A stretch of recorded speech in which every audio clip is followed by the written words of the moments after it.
Speaker, I start by stating on record that I support this motion, and if you look at the names of those members of parliament who have appended their signatures for the removal or initiation of the process of removal of this cabinet secretary, I am number 57.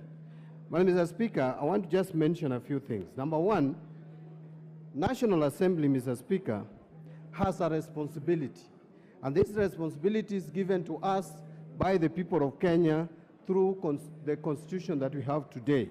Article 95, Mr. Speaker, 5 of the Constitution, and I want to read, gives the National Assembly the responsibility to review the conduct of in office of the President, the Deputy President, and other state officers, including cabinet secretaries, and initiates the process of removing them from office.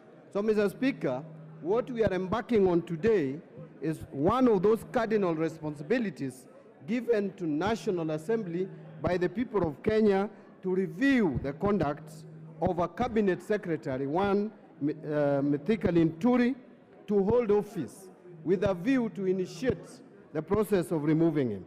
Madam Mr. Speaker, I want to plead with those members of parliament who think they want to save Linturi. If I were you, if you love this cabinet secretary, the more reason you should vote for this motion.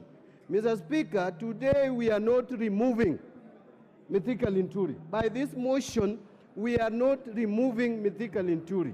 If you read, Mr. Speaker, Article 152 of the Constitution, which gives details of how to remove a cabinet secretary from office, it states that if a motion, it states that a member of the National Assembly, like Honorable Jack Wamboka has done, supported by at least 1/4 of all the members of the Assembly, may propose a motion requiring the President to dismiss a cabinet secretary.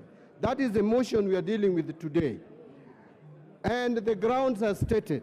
But Mr. Speaker, the same article goes ahead to mention that if this motion is supported by at least 1/3 this morning of the members of the National Assembly, then the Assembly shall appoint a select committee comprising of 11 of its members to investigate the matter.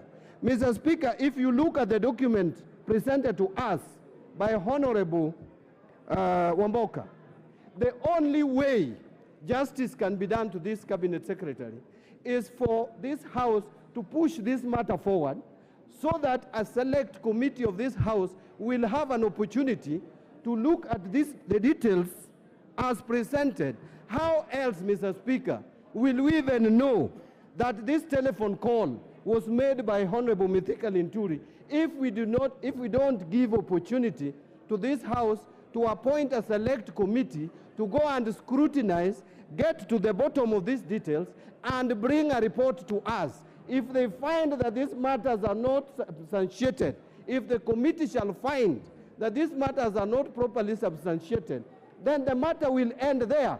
The committee will report back to the House and the matter will die. But if the matters will have been found to have been substantiated, then this House will proceed to take another vote, Mr. Speaker, where even before we take the vote, we will present Honorable Linturi with an opportunity to address this parliament and defend himself.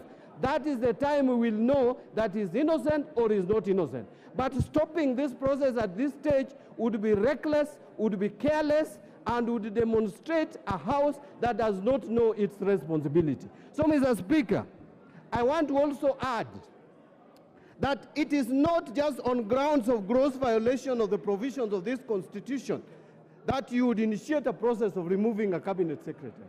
It is not only on the grounds of where serious reasons of believing that the cabinet secretary has committed a crime under the national or international law that a process like this would be initiated.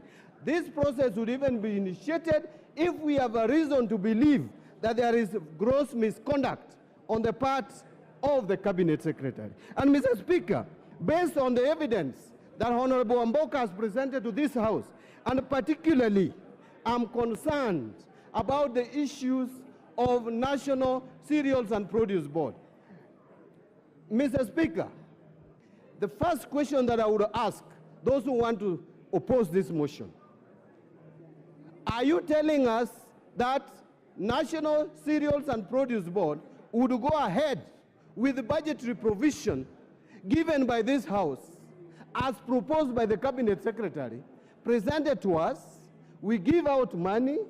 This money goes and buys kokoto instead of fertilizer, given to our farmers, and only whistleblowers are able to know. Yet we have a ministry which has a cabinet secretary heading that ministry, and that cabinet secretary is ignorant. But Mr. Speaker, what worries me more is the evidence that is produced before us through a letter that is written by a lawyer, Ahmed Nasir Mohammed. And clearly, Ahmed Nasir is telling us that Mithika Linturi even attempted to subvert justice by trying to dictate or order this particular factory to go and issue a statement. And the evidence is there. The telephone number is there. Calls were made. Safaricom can confirm the same. And that is why I want to plead with this House, Mr. Speaker, that this is a matter that we cannot treat casually. This is a matter of hunger. It is a matter of food. It is a matter of food security in this country. It is a matter that can bring this country to anarchy, as the minority leader said. We must show responsibility. You are elected by your people to come and speak for them. They don't have a voice. They cannot talk to Mithika Linturi. It is you who can speak to Mithika Linturi. It is you who can speak to William Ruto, who appointed Mithika Linturi. And when these cabinet secretaries were appointed, Mr. Speaker, I remember saying that this is going to go in the records of history as the most incompetent cabinet. And you can already see that some people are protecting, Mr. Speaker, Mithika Linturi and claiming that he was ignorant of what was happening in National Cereals and Produce Board. Mr. Speaker, if Mr. Linturi can be ignorant of what is happening at the National Cereals and Produce Board, then what can he be ignorant about? This is an incompetent... Honorable Mbadi, there's a point of order. Mr. Speaker, I rise pursuant to Standing Order number 83, as read together with Standing Order number 91, on the accuracy of information that is being provided by my very good friend, the Honorable Mbadi. Mr. Speaker, is it in order for the Member of Parliament, for the nominated Member of Parliament to claim that he had already made up his mind from the time the Cabinet Secretaries were nominated or appointed, that they were incompetent, so that his information that he had at that time, which he never gave us in the House, when we were approving Mithika Linturi, is it in order, Mr. Speaker, for somebody to redact information which we thought he had or which he thinks he should have had? The accuracy of his information, Mr. Chairman, Mr. Speaker, is in fact wanting. He is alleging that, in fact, the conduct of the president is not at issue here. In fact, if he wants to bring a substantive motion with the issue of the conduct, he should not mention the president. He is not part of the motion that is in the House. The motion is in the House is with regard to the Honorable Mithika Linturi, who was his colleague in the 13th Parliament. Mr. Speaker, is it in order for him to claim that he had this information, but he never gave to the House? That is very misleading, Mr. Speaker. Mbadi, wind up.